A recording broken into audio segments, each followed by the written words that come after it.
नमस्कार, आप देख रहे हैं जेबीटी लाइव और मैं हूं आपके साथ अंकिता। योग गुरु रामदेव बाबा अपने बयानों की वजह से अक्सर सुर्खियों में बने रहते हैं। अभी हाल ही में राजस्थान के बाड़मेर से करीब 40 किलोमीटर दूर पोनियोडो में आयोजित एक कार्यक्रम के दौरान बाबा रामदेव ने मुसलमानों के बारे में कुछ ऐसा कह दिया कि वो अब विवादों में घिरते नजर आ रहे हैं। रामदेव ने कहा कि मुसलमान सुबह की नमाज पढ़ते हैं, उसके बाद उनसे पूछो कि तुम्हारा धर्म क्या कहता है। बस 5 बार की नमाज पढ़ो, उसके बाद मन में जो आए वो करो। हिंदुओं की लड़कियों को उठाओ और जो भी पाप करना हो वो करो। आप भी सुनिए। अब कोई मुसलमान से पूछो थारो धर्म क्या है, वो कहे कि बस 5 बार नमाज पढ़ो, फिर जो मन माओ वो करो। से हिंदुओं की छोरियों में उठा के लाओ, जो भी पाप करने करो। वो इस्लाम का मतलब नमाज समझते हैं। घने पाप करते हैं हमारे बहुत से मुस्लिम भाई, लेकिन नमाज जरूर पढ़ा मेरे बेटा,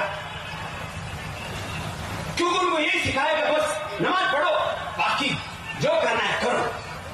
आतंकवादी बन गए घने, बाकी और जितने भी अपराधी घने बन गए, नमाज जरूर पढ़नी, बस इतना ही सिखा, नमाज पढ़ो, जो मन में वो करो। ऐसा हिंदू धर्म नहीं है। अभी बाबा रामदेव यही नहीं रुकते हैं, मुसलमानों को टारगेट करने के बाद ईसाई धर्म के बारे में भी बोलते हैं। कहते हैं कि चर्च में जाओ और दिन में भी मोमबत्ती जलाकर ईसा मसीह के सामने खड़े हो जाओ, सारे पाप साफ हो जाते हैं। ईसाई समाज यही सिखाता है। ईसाई क्या सिखाते हैं? कोई बस चर्च में जाओ, उठे दिन में भी मोमबत्ती जलाओ। रामदेव का मुसलमानों पर तंज यही नहीं रुकता है, वो अब मुसलमानों के पहनावे के बारे में भी व्यंग कसते हैं। कहते हैं कि उनके स्वर्ग का मतलब है कि टखाने के ऊपर पैजामा पहनो, मूंछ कटवा लो और टोपी पहन लो। ऐसा कुरान कहता है या इस्लाम कहता है? आप भी सुनिए जरा। मूंछ कटवा लो, टोपी पहन लो, ऐसा कोई कुरान कहता है या ऐसा इस्लाम कहता, मैं नहीं कह रहा हूं, लेकिन ऐसा ही कर रहे लोग कि बस फिर तुम्हारी जन्नत में जगह पक्की। और जन्नत में क्या मिले? जन्नत में हुर्र मिले और उठे दारू पीनो क्यों बोले? ऐसी जन्नत तो जहन्नुम से भी बेकार है। लेकिन फिर भी लोग मूंछ कटवा रहे, सिर पर टोपी रख रहे और बस पागलपन है। इस्लाम इस्लाम महान, और सारी दुनिया को इस्लाम में तब्दील करना है, लोग इसी चक्कर में पड़े हुए। आपको बता दें, इतना सब मुसलमानों और ईसाइयों के बारे में बोलने के बाद अपना पलड़ा भी झाड़ लेते हैं। कहते हैं कि मैं किसी की आलोचना नहीं कर रहा, लेकिन पूरी दुनिया को इस्लाम और ईसाई में बदल कर करोगे क्या? इनका कोई एजेंडा नहीं है। रामदेव का ये बयान अब सोशल मीडिया पर आग की तरह फैल रहा है और मुस्लिम वर्ग के लोग रामदेव पर भड़के हुए हैं। दारुल उलूम के प्रवक्ता रामदेव के विवादित बयान पर पूछे हैं कि बाबा रामदेव एक धर्मगुरु हैं, एक संत हैं, व्यापारी हैं या एक राजनेता है, क्योंकि जिस तरीके की जुबान इस्तेमाल कर रहे हैं, यकीनन तौर पर वह धार्मिक शख्स की या साधु समाज के ताल्लुक रखने वाले शख्स की जुबान नहीं हो सकती। देखिए, हमारे मुल्क में एक फैशन चला है कि धर्म संसद के नाम पर अधर्म की बातें फैलाई जाए और वहां पर सिर्फ और सिर्फ मुसलमानों और इस्लाम पर छीटाकशी की जाए।